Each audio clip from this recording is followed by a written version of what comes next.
다 함께 사도신경으로 신앙 고백하시겠습니다.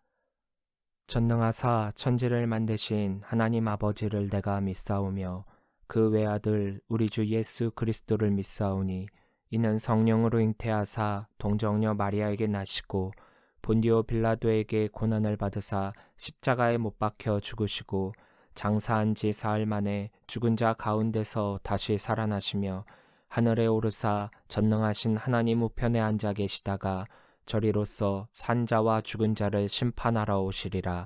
성령을 믿사오며 거룩한 공예와 성도가 서로 교통하는 것과 죄를 사하여 주시는 것과 몸이 다시 사는 것과 영원히 사는 것을 믿사옵나이다. 아멘.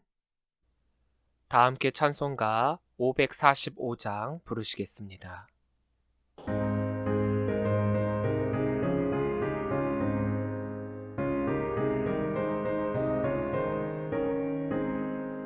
이는 아무 증거 아니 베어도 믿음만을 가지고 선을 걸으며 이 귀에 아무 소리 아니 들려도 하나님의 약속 위에 서리라.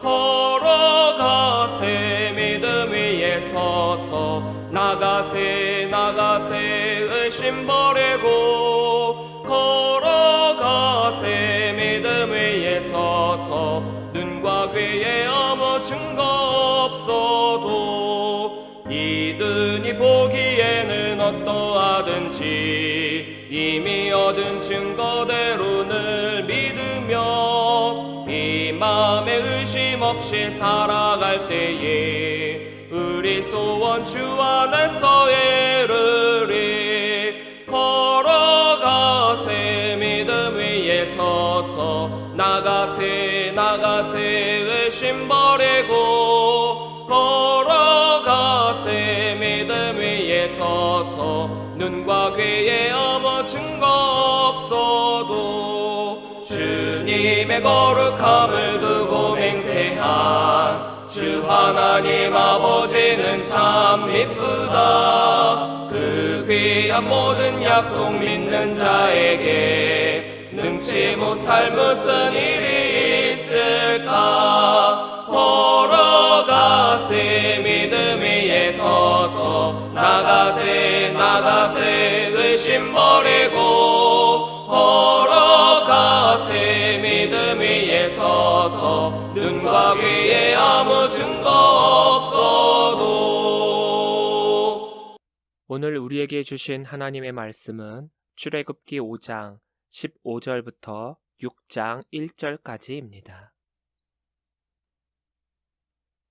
이스라엘 자손의 기록원들이 가서 바로에게 호소하여 이르되 왕은 어찌하여 당신의 종들에게 이같이 하시나이까. 당신의 종들에게 짚을 주지 아니하고 그들이 우리에게 벽돌을 만들라 하나이다. 당신의 종들이 매를 맞사오니 이는 당신의 백성들의 죄니이다. 바로가 이르되 너희가 게으르다. 그러므로 너희가 이르기를 우리가 가서 여호와께 제사를 드리자 하는도다. 이제 가서 일하라.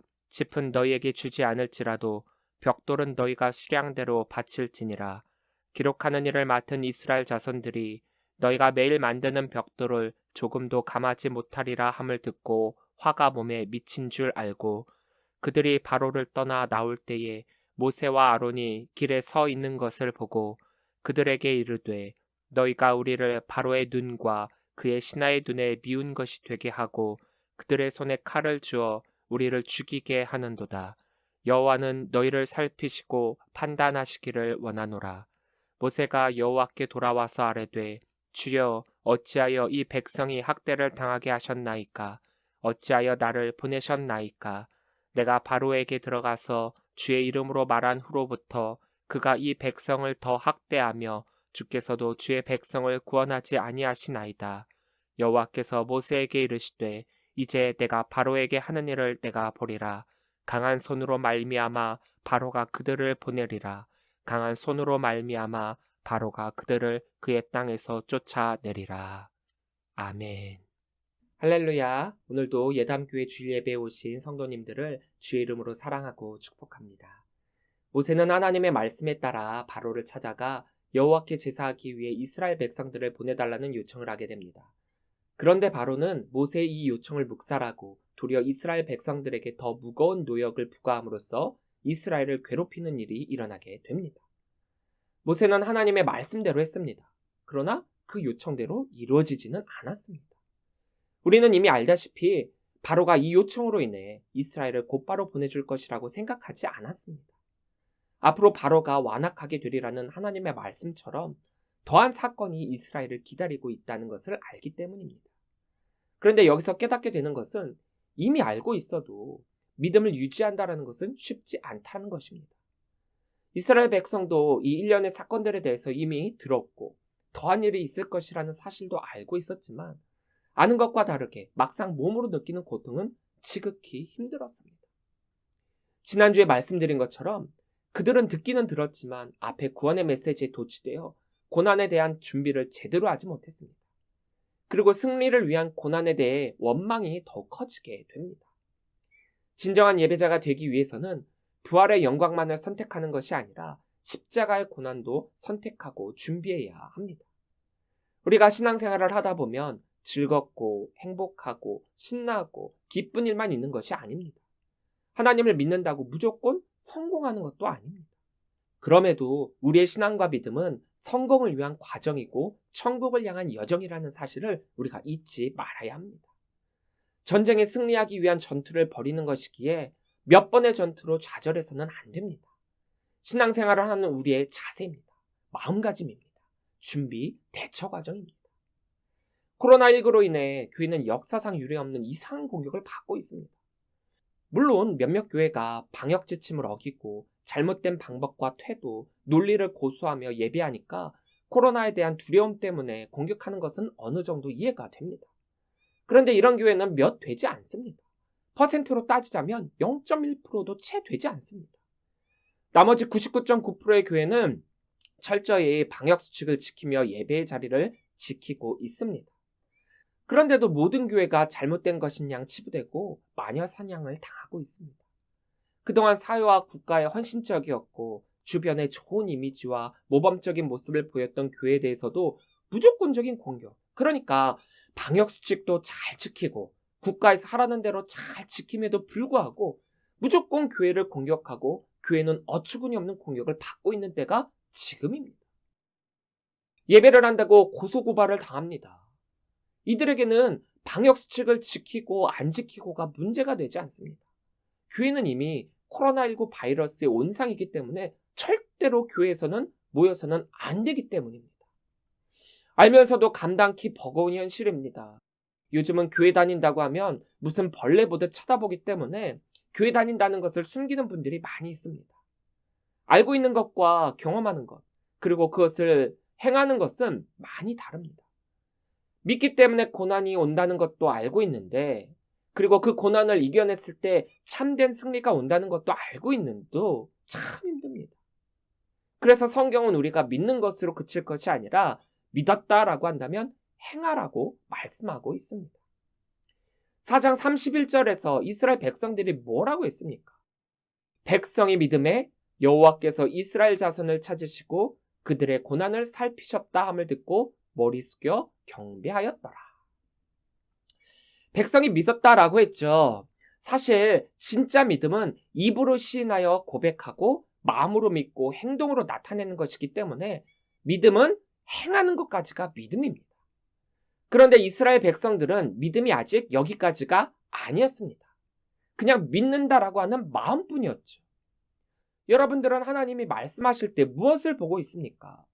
대부분의 신앙인들 중에서 이 이스라엘과 같은 반응을 보이는 이들이 꽤 많이 있습니다. 하나님께 간절히 간구했더니 하나님께서 응답해 주셨습니다. 그리고 이루어 주시겠다라는 그 응답함을 받고 생활을 하고 있는데 상황은 더 나빠지게 됩니다. 더 힘들어지게 됩니다.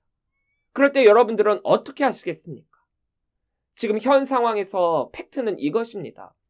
모세가 하나님의 말씀에 따라 바로에게 가서 말씀을 전달했고 바로는 그 말에 순종하는 것이 아니라 완악하게 되어 이스라엘 백성을 더욱 괴롭혔다. 그리고 오늘 본문은 이스라엘 자손의 기록원들이 자신들의 받은 부당함과 억울함을 토로하기 위해 바로를 찾아가 호소하고 있는 장면으로 시작을 합니다. 15절입니다. 이스라엘 자손의 기록원들이 가서 바로에게 호소하여 이르되 왕은 어찌하여 당신의 종들에게 이같이 하시나이까. 16절 당신의 종들에게 짚을 주지 아니하고 그들이 우리에게 벽돌을 만들라 하나이다. 당신의 종들이 매를 맞사오니 이는 당신의 백성의 죄니이다. 이 사건을 바라보는 이스라엘 백성의 잘못된 시선 첫 번째는 이들이 바로를 찾아갔다라는 점입니다. 이 사건의 주관자는 하나님이십니다. 그렇다면 이 문제를 해결하기 위해서도 하나님을 찾았어야만 합니다. 그런데 이들은 하나님을 찾지 않았기 때문에 잘못된 곳에서 잘못된 답을 듣고 온 것이죠. 그리고 잘못된 답을 들었으니 잘못된 해결을 하려고 하지 않습니까? 이스라엘의 고난을 듣고 그것을 해결해 주시겠다 말씀하신 분은 하나님이셨습니다. 그런데 이상하게도 이스라엘 백성은 하나님이 아닌 바로를 찾아갔습니다. 우리는 우리의 문제를 해결해 주시겠다 말씀하신 분이 하나님이셨고 그것을 분명하게 믿었음에도 불구하고 이 문제가 우리의 생각과 다른 방향으로 진행되는 것들을 보고 자꾸 시선을 돌려 다른 것으로 해결하려고 하는 경향이 있습니다. 이것은 커다란 실수입니다. 지금 1년의 과정은 하나님께서 해결해 주시는 과정 중에 일부입니다. 그런데 우리는 그것을 결과라고 착각하고 하나님이 아닌 다른 방법을 찾으려고 하고 있습니다. 이것이 우리 신앙의 굉장히 큰 실수라는 거죠. 그런데 이스라엘이 바로 이런 잘못을 저지르고 있고 잘못된 행동들을 하게 됩니다. 이스라엘은 자신들에게 이렇게 얼토당토하지 않는 명령을 내리니까 바로라는 사실을 알았습니다. 그래서 이들은 바로를 찾아가게 되죠. 그런데 이것이 큰 잘못이라는 거예요. 하나님이 이 거대한 출애굽 구원 계획을 하신 까닭이 무엇입니까? 이스라엘 백성의 신음소리를 들으셨기 때문입니다. 그래서 그것을 위한 이스라엘을 위한 하나님의 계획하심이었습니다. 그렇기에 모세가 바로를 찾아가 요청한 목적과 이유를 분명히 알았다라고 한다면 이러한 고난이 왔을 때 바로를 찾아가는 것이 아니라 하나님을 찾아갔어야만 합니다. 신음소리를 해결해 주실 분은 바로가 아니라 하나님이십니다. 우리는 흔히 고통을 준 당사자가 그 고통을 해결해 줄 것이라고 여기지만 절대로 그렇지 않습니다.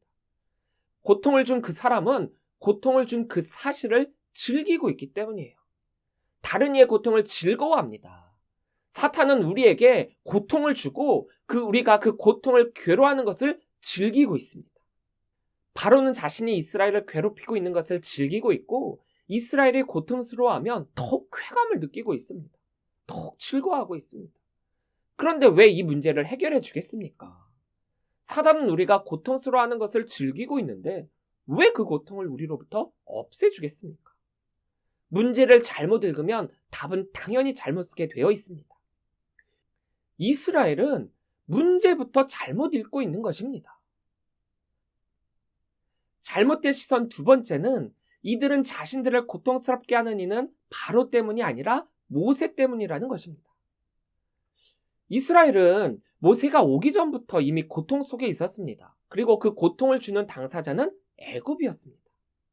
그런데 이스라엘은 자신들이 억압을 받고 신음소리를 내는 까닭이 애굽 때문이 아니라 바로 때문이 아니라 모세 때문이라는 잘못된 논리에 빠지게 됩니다. 이게 웬일입니까? 이게 잘못됐기 때문에 굉장히 무서운 논리입니다. 실제적인 이유를 생각 못하게 만들기 때문입니다. 드라마 같은 데를 보면 부잣집에 마음에 들지 않는 며느리가 집에 들어오게 돼서 못마땅하고 있는데 때마침 집안에 안 좋은 일이 생기면 이때 이렇게 이야기를 하죠. 네 때문에 집안이 잘못됐다. 집안에 사람이 잘 들어와야 되는데 이 사람이 들어와갖고 집안이 망조가 들었다라고 하는 이상한 논리를 펼치게 되죠. 오늘 같은 말로 하면은 교회가 코로나19 바이러스의 온상이다. 교회 가면 안 된다라는 것과 똑같습니다.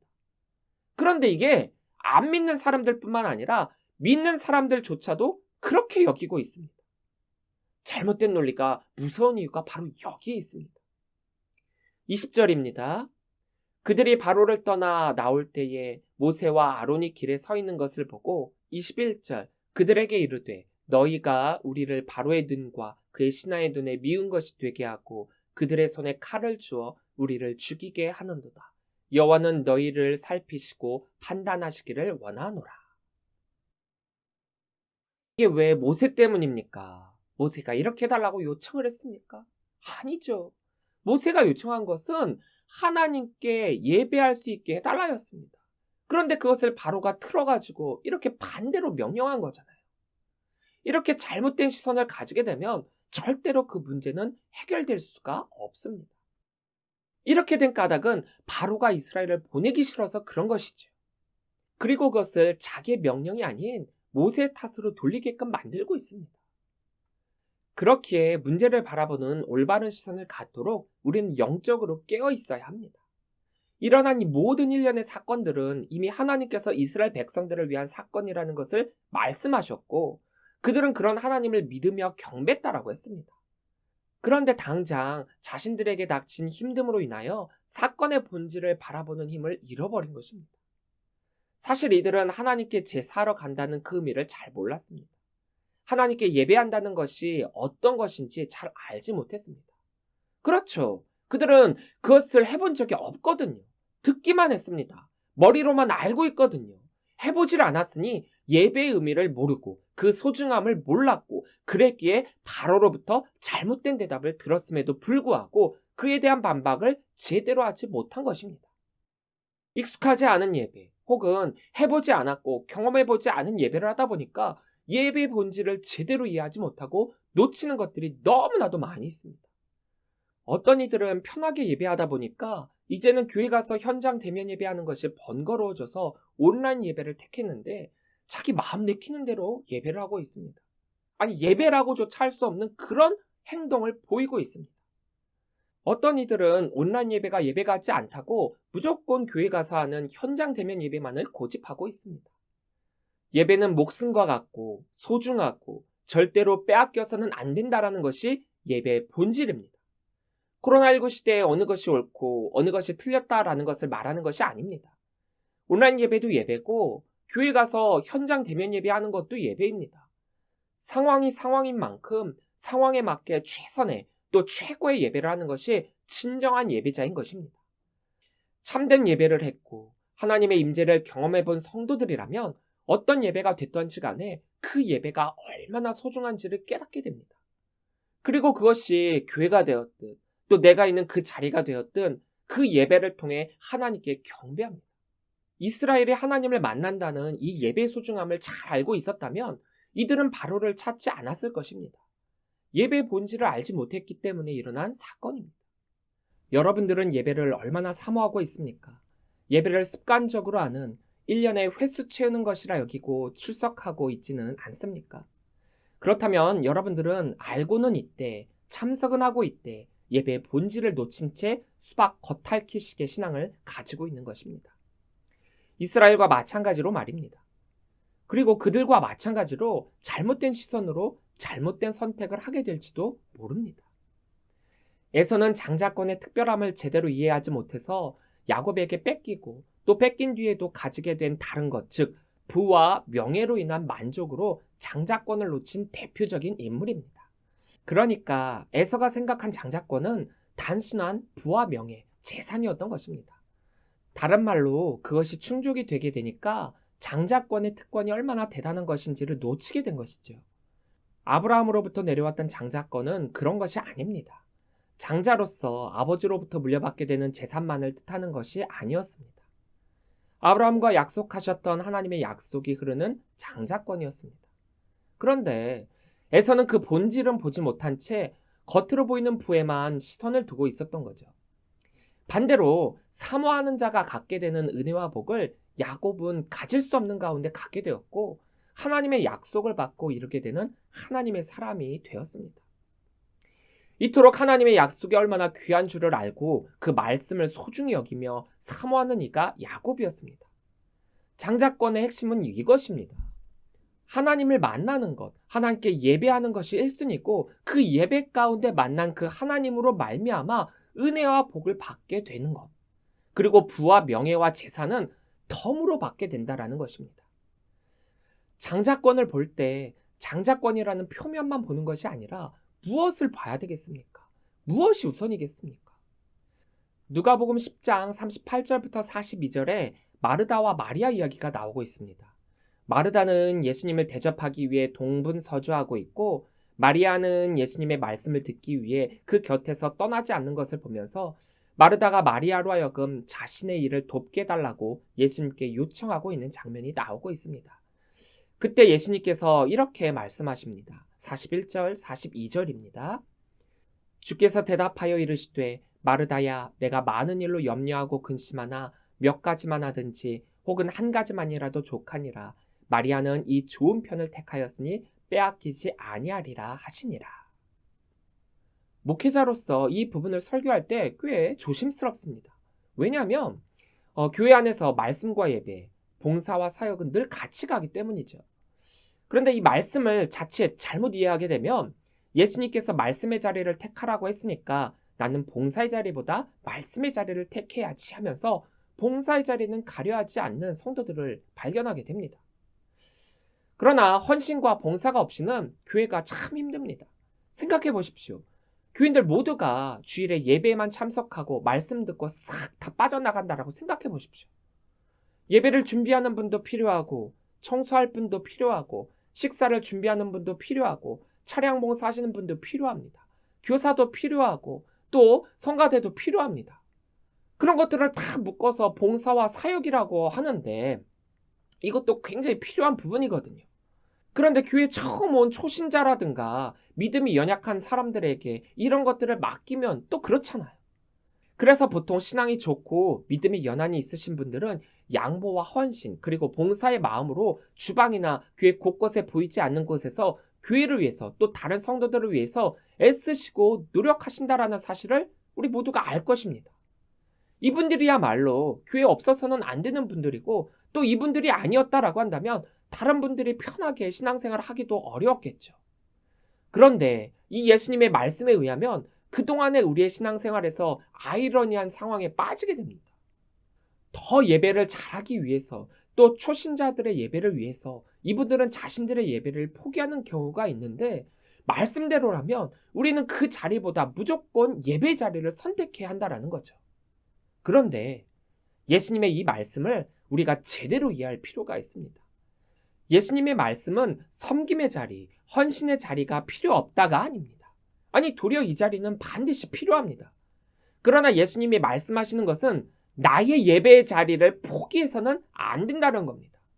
예배의 소중함을, 간절함을, 사모함을 가져야 한다는 뜻입니다. 사역은 말씀과 예배가 있고 나서야 사역이 있는 것입니다. 예수님께서 제자들을 처음부터 사역의 자리에 보내신 것이 아니었죠. 예수님과 함께 했던 3년 동안 말씀으로 가르치고 훈련하고 몸소 보여주시고 북돋으면서 그들에게 사역의 준비를 하게 하셨습니다. 또한 제자들은 사역을 할 때도 말씀과 예배를 사모하며 그 자리를 항상 찾아다녔습니다. 이 말은 내가 말씀을 들어야 할 때, 예배를 해야 할 때를 구별하고 내가 사역을 해야 할 자리를 구별하라는 뜻입니다. 예배 시간입니까? 당연히 예배를 해야죠. 예배 시간은 정해져 있잖아요. 예배의 때는 구분되어 있잖아요. 그렇다면 그 시간만큼은 나 또한 그 어떤 것과도 구분하고 구별하고 사모해야 된다는 뜻입니다. 나의 예배의 시간은 구별하지 못하고 나의 예배를 사모하지 못한 채 무슨 사역을 할 수 있겠습니까? 예배를 사모하지 않는다면 예배를 통해 이루어질 하나님의 은혜를 놓치는 것입니다. 예배의 소중함을 깨닫지 못한다면 에서와 마찬가지로 장자권을 잃어버리게 되는 것입니다. 장자권의 1순위를 놓치면 모든 것을 잃어버리게 되는 것입니다. 그런데 이스라엘은 지금 하나님께 제사하러 간다는 것, 즉 하나님께 예배한다는 것의 의미는 제대로 이해하지도 못하고 또 사모하지도 못한 채 현 상황에 대해서만 주장을 하고 있는 것입니다. 그래서 바로는 이 예배 자리를 빼앗기 위해, 그리고 자신의 이해타산적 계산으로 이들을 게으르다라고 엉뚱하게 뒤집어 씌우고 있는 것입니다. 예배 자리를 사모하지 않으면 예배 자리는 빼앗기고 맙니다. 17절입니다. 바로가 이르되 너희가 게으르다 게으르다. 그러므로 너희가 이르기를 우리가 가서 여호와께 제사를 드리자 하는도다. 바로의 이유는 이스라엘이 게으르다는 것입니다. 여기서 게으르다라고 사용한 단어 니르핌을 2번 연속으로 사용하여 니르핌, 아템, 니르핌, 그 의미를 강조하고 있는데 이것은 게으르다, 너희가 참으로 게으르다라는 것입니다. 이것은 이스라엘이 제사를 드리러 가겠다라고 하는 그 말을 바로가 어떻게 생각하고 있는지를 전적으로 보여주고 있는 표현입니다. 곧 이스라엘 백성이 게으르기 때문에 일하지 않고 제사를 드리러 가겠다라고 말한다라는 것입니다. 그런데 이 논리는 사실 맞지 않습니다. 이스라엘 백성이 하나님께 제사를 드리러 간다는 것이 게으르다라는 것과는 연관이 없습니다. 사실 그동안 이스라엘 백성들이 애굽의 요구에 맞춰 벽돌들을 수급하고 있었다라고 한다면 그들은 매우 유능하고 성실하게 또 부지런하게 일을 하고 있었다라는 말입니다. 그런데 자기들에게 부와 이득을 주는 이스라엘 백성들이 하나님께 제사하러 간다라고 하니까 그것들을 잃어버리지 않기 위해서 또 손해를 보지 않기 위해서 얼토당토하지 않는 이유를 대면서 막고 있는 것입니다. 사랑하는 성도 여러분, 예배의 자리를 사모하시고 절대로 그 자리를 빼앗기지 마시기 바랍니다. 사단의 결국은 우리의 진짜 예배 자리를 빼서 하나님과 만나지 못하게 하는 것이 목적입니다. 그 목적을 이루기 위해서 달콤한 유혹을 우리에게 하고 있는 것입니다. 온라인으로 예배하되 교회에서 예배하듯 하지 말고 영상은 틀어만 놓고 다른 일 하면서 하라고. 그렇잖아요. 우리가 온라인 예배를 하면서 문제가 되고 있는 게 뭐냐?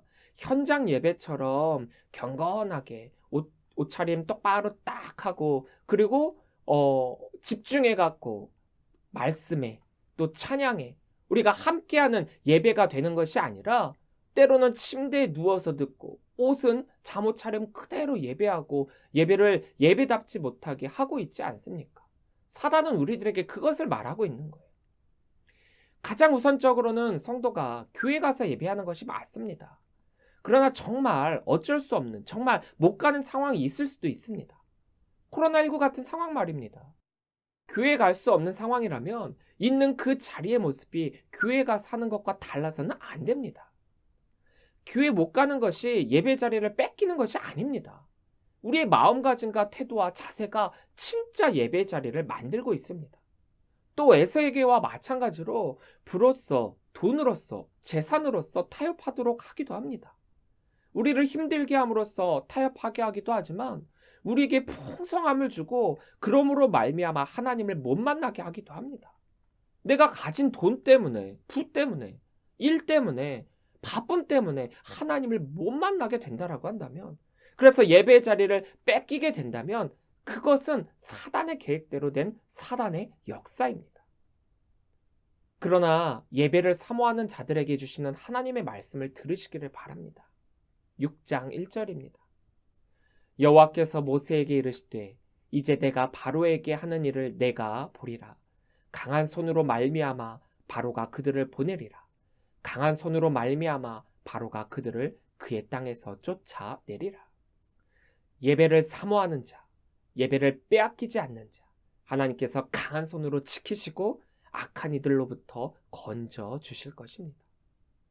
믿음의 눈으로 사건을 제대로 바라보고 사단이 어떠한 회방과 괴계를 펼칠지라도 나의 예배의 자리를 사모하여 절대로 빼앗기지 마시고 예배를 사모하는 자들에게 주시는 하나님의 말씀으로 힘을 얻고 능력받고 앞으로 신앙의 여정을 나아가시는 성도들이 되시기를 주의 이름으로 간절히 축원합니다. 기도하겠습니다. 사랑의 하나님 감사합니다. 새날을 열어주시고 말씀을 사모하여 이 자리를 찾게 하여 주시니 감사합니다. 매서운 추위 가운데서도 지켜주시고 그 자녀를 품듯 품어주시니 감사합니다. 늘 주님 안에서 참된 평안과 안식 얻게 하여 주옵소서. 매 순간순간이 주님의 은혜임을 고백합니다. 어려운 시기를 살아가고 있지만 이 가운데서도 또한 그 입술의 감사가 넘치게 하여 주시니 우리의 삶이 주님 없이는 아무것도 아님을 고백합니다. 나는 죽고 예수로 사는 삶 되게 하여 주옵소서. 오늘 말씀 가운데서 나타난 이스라엘 백성들의 그 무지를 바라보며 우리의 무지임을 깨닫고 회개합니다. 주님이 말씀하여 주시고 우리를 위해 인도해 주시는데 우리는 그 은혜를 잊고 지낼 때가 많이 있습니다. 우리를 구원해 주시기 위해 예수 그리스도를 이 땅에 보내주셨는데 우리는 그 예수님께 돌을 던지고 모른다고 외면하고 있습니다. 코로나19로 인해 크리스찬으로서 당당히 드러내지 못하는 부끄러운 삶을 살고 있습니다. 이런 때일수록 더욱 크리스찬으로서의 삶을 살아가게 하여 주옵소서. 세상의 손가락질과 공격을 잘 인내하고 다시금 교회가, 성도가 이 세상의 빛으로서 그들을 이끄는 역할 감당하게 하여 주옵소서. 지금은 잠시 여지껏 다른 모습과 방법으로 예배를 하고 있지만 우리의 뜻과 마음과 정성은 오직 주님께로 향하여 교회에서 하듯 예배하게 하여 주시사 예배의 자리를 결코 빼앗기지 않는 성도가 되게 하여 주옵소서. 목숨과 같은 예배를 빼앗기지도 포기하지도 않는 성도가 되므로 우리의 삶이 늘 하나님과 동행하며 나아가게 하여 주옵소서. 우리는 연약합니다. 부족합니다. 때로는 넘어집니다. 그리고 후회합니다.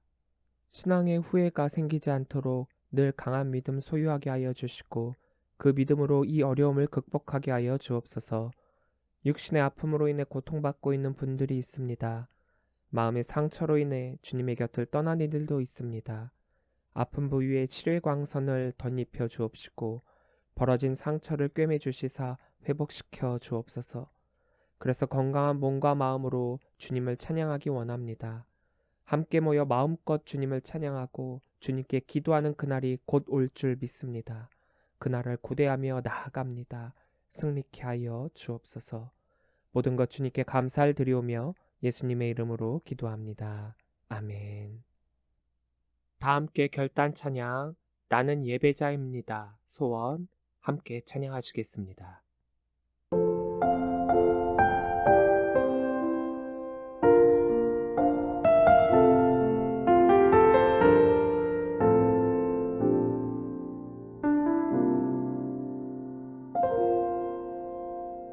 나는 하나님을 예배하는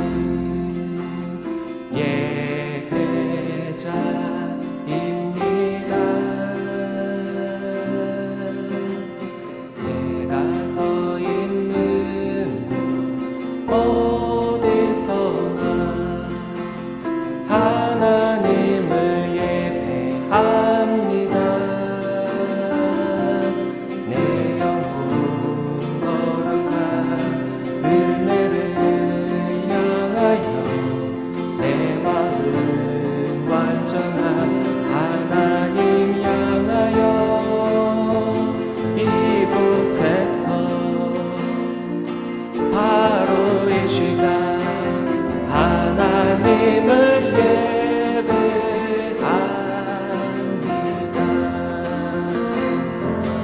내 영혼 거룩한 은혜를 향하여 내 마음 완전한 하나님 향하여 이곳에서 바로 이 시간 하나님을 예배합니다. 나의 평생에 단 한 가지 소원 주의 아름다우신 보며 사랑 노래하는 것 나의 왕 되신 주님의 얼굴 구하며 주 사랑 안에 머물러 사랑 노래합니다.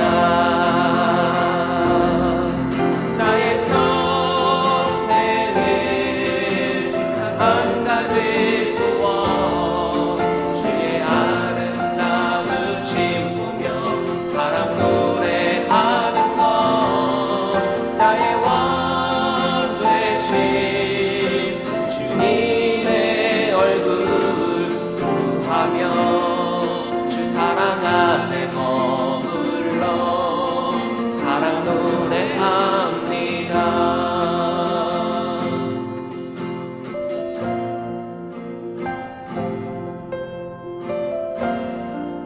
사랑 노래합니다.